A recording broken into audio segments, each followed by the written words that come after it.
നമ്മുടെ ചരിത്രശാസ്ത്രത്തിന് MGSൻ്റെ നിര്യാണം വലിയൊരു നഷ്ടമാണ്.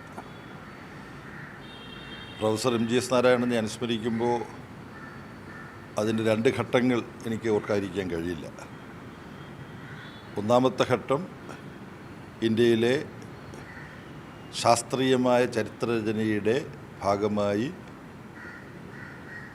D.D. കോസംബിയുടെയും റൊമില താപ്പറുടെയും ഡോക്ടർ KN പണിക്കരുടെയും ഇർഫാൻ ഹബീബിൻ്റെയും അതുപോലുള്ള ചരിത്രശാസ്ത്രരംഗത്തെ മഹാപ്രതിഭകൾക്ക് ഒപ്പം നിന്നുകൊണ്ട്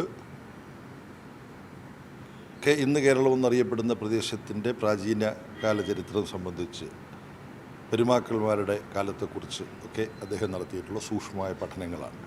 അത് യഥാർത്ഥത്തിൽ അദ്ദേഹത്തിൻ്റെ ഡോക്ടറൽ തീസിസിൻ്റെ ഭാഗമാണ്.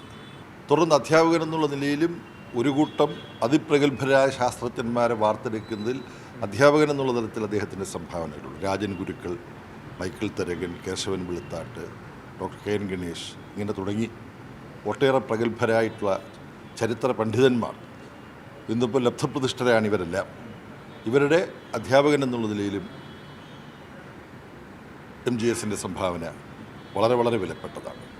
വായനയിൽ കൂടുതൽ അദ്ദേഹം പിന്നീടുള്ള കാലഘട്ടത്തിൽ ഇടതുപക്ഷത്തെയും CPIMനെയും EMSനെയും ഒക്കെ വിമർശിക്കുന്ന ഘട്ടത്തിൽ അദ്ദേഹവുമായിട്ടുള്ള സംവാദത്തിലേർപ്പെടാൻ എന്നെപ്പോലുള്ളവർ നിർബന്ധിതരായിട്ടുണ്ട്.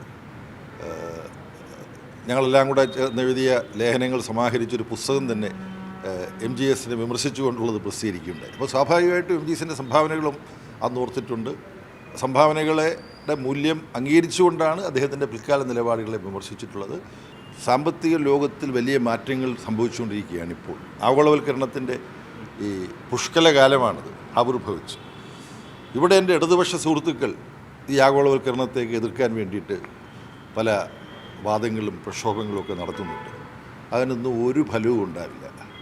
വെറും വൃഥാ വ്യായാമമാണിത്. ഇത് തടുത്തു നിർത്താനാകാത്തതാണ് ഈ സാമ്പത്തികമായ ആഗോളീകരണവും അതിൻ്റെ ഭാഗമായി ഇന്ത്യയെല്ലാം മാറണമെന്നുള്ളതും. അത് ഈ വൈകിയെങ്കിലും ഇവരൊക്കെ മനസ്സിലാക്കിയാൽ നന്നായി എന്നുള്ളതായിരുന്നു അദ്ദേഹത്തിൻ്റെ വാദഗതിയുടെ ചുരുക്കം. ഞാനിന്ന് പ്രതികരിച്ചുകൊണ്ട് പറഞ്ഞത്, അദ്ദേഹം ഇങ്ങനെ വാദിച്ചു. ഞാൻ അദ്ദേഹത്തിൻ്റെ വാദം കേട്ടപ്പോൾ ഓർത്തത്, ഇന്ത്യയിൽ സ്വാതന്ത്ര്യസമരം നടക്കുന്ന കാലഘട്ടത്തിൽ ചില ആളുകൾ ഉന്നയിച്ചൊരു വാദമുണ്ട്. ബ്രിട്ടൻ എന്ന് പറഞ്ഞാൽ എന്ത് മഹത്തായ സാമ്രാജ്യമാണ്, ലോകത്ത് സൂര്യൻ ഉദിച്ചാൽ അസ്തമിക്കില്ല. ഈ ബ്രിട്ടനോടാണോ ഗാന്ധിയും നെഹ്റുവും കുറേ സോഷ്യലിസ്റ്റുകളും കമ്മ്യൂണിസ്റ്റുകളും ഒക്കെ കൂടെ ചേർന്ന് സ്വാതന്ത്ര്യസമരം നടത്തുന്നത്? ഇവർക്കൊന്നും വേറെ പണിയില്ലേ എന്ന് പറഞ്ഞ് ഞങ്ങളെ ഭർഷിച്ചതാണ് ശ്രീ MGSൻ്റെ ഇന്നത്തെ വാദഗതി കേട്ടപ്പോൾ എനിക്ക് ഓർമ്മ വന്നത്.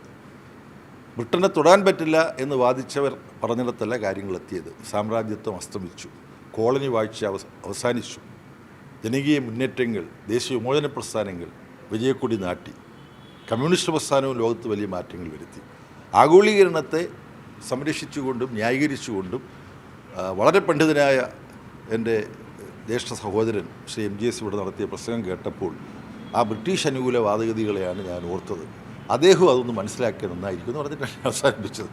അത് കഴിഞ്ഞപ്പോൾ അദ്ദേഹം വന്നെൻ്റെ തോളത്തൊക്കെ തട്ടി എന്തൊക്കെയുണ്ട്. ഞങ്ങൾ തമ്മിൽ വ്യക്തിപരമായി കൂടുതൽ സമയം ചെലവിട്ടത് അവിടെ വെച്ചാണ്. മറ്റു പല യോഗങ്ങളിലും കോഴിക്കോട്ടെ യോഗങ്ങളിലുമൊക്കെ അദ്ദേഹം സദസ്സിൽ വന്നിരുന്നിട്ടുണ്ട്.